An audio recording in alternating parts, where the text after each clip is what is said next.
Welcome! Today I'll be conducting the Ready to Rent training. Thank you for joining me. I'm going to help you take charge of your housing situation. You're here because you want to find a good place to live, a place that is safe, decent, and affordable. The good news is that you can have it.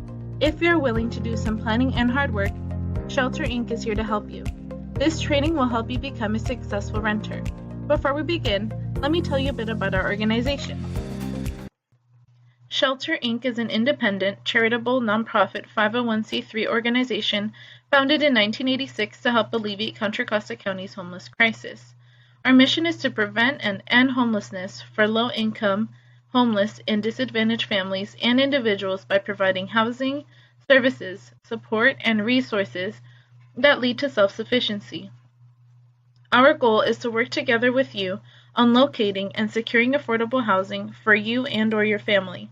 That means finding a room, apartment, or house that fits your basic needs and is within your budget, one that you will be able to afford once your assistance from Shelter Inc. ends. The amount and type of financial assistance you will receive from Shelter Inc.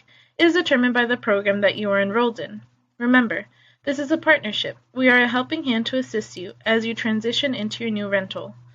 The first topic is identifying housing barriers and challenges. These are reasons why your rental application might be denied. You might be familiar with some or all of these housing barriers listed here. Low income. This can mean that you might have a part-time or on-call job. Maybe you have a gig job like driving for Uber or Lyft, and you can never anticipate how much you will make on any given week. Or maybe your only income is from Social Security or CalWorks. Bad credit. This could mean that you have low credit scores, some late payments, or unpaid debts. Maybe you filed for bankruptcy within the past 7 years. Poor or no rental history. Having poor rental history could show a landlord that you might have a history of lease violations. Having no rental history means a previous landlord cannot attest to you being a responsible and respectful tenant. Criminal background. This can be a misdemeanor or a felony. Maybe you are on parole or probation and you can't move to a less expensive county. Evictions. Not only is there a stigma attached to the word eviction, but evictions can also be automatic disqualifiers. If you have one or more of these housing barriers, do not be discouraged. Be proactive.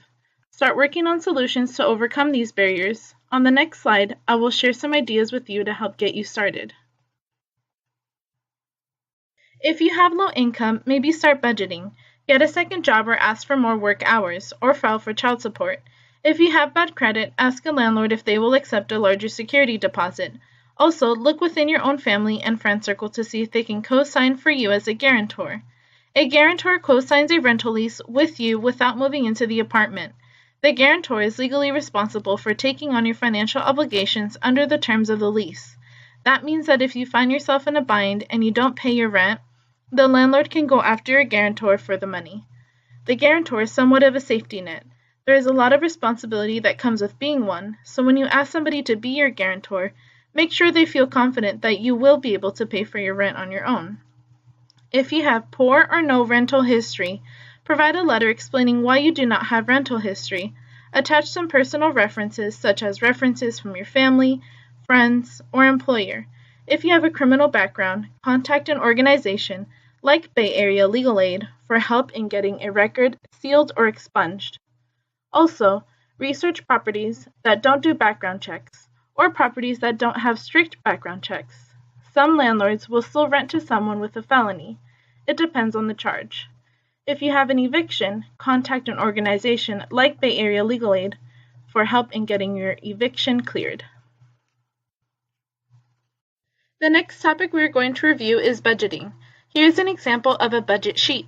By entering your income and expenses into the budget sheet, you will be able to determine what you can reasonably afford for rent. It is important to note that most landlords require at least 3 times the rent in a household's gross income. For example, if the rent is $1,000, your household's gross income will need to be at least $3,000 per month. The next topic will be identifying your housing needs and priorities. For example, how many bedrooms do you need? How big is your family? A landlord must establish reasonable standards for the number of people per square feet in a rental unit. Generally, 2 occupants per bedroom plus 1 is considered reasonable, and anything more restrictive than that can be viewed as discriminatory. For example, a landlord cannot use overcrowding as a reason to refuse to rent to families with children if the landlord would rent to the same number of adults. Location. Do you need to be near your job, your child's school, a church, or a hospital? Transportation. Do you need to be near a bus station or BART? Here you will see a list of housing priority categories, such as location, transportation, security, and parking. Please take a moment to go through this list and think about what is most important to you. Take out a piece of paper and pen to rate each category and its importance from 1 to 5, 5 being the highest priority. Do not eliminate any categories. Make sure you rate each one. This housing priority exercise will help you understand and identify what your family's housing needs and priorities are.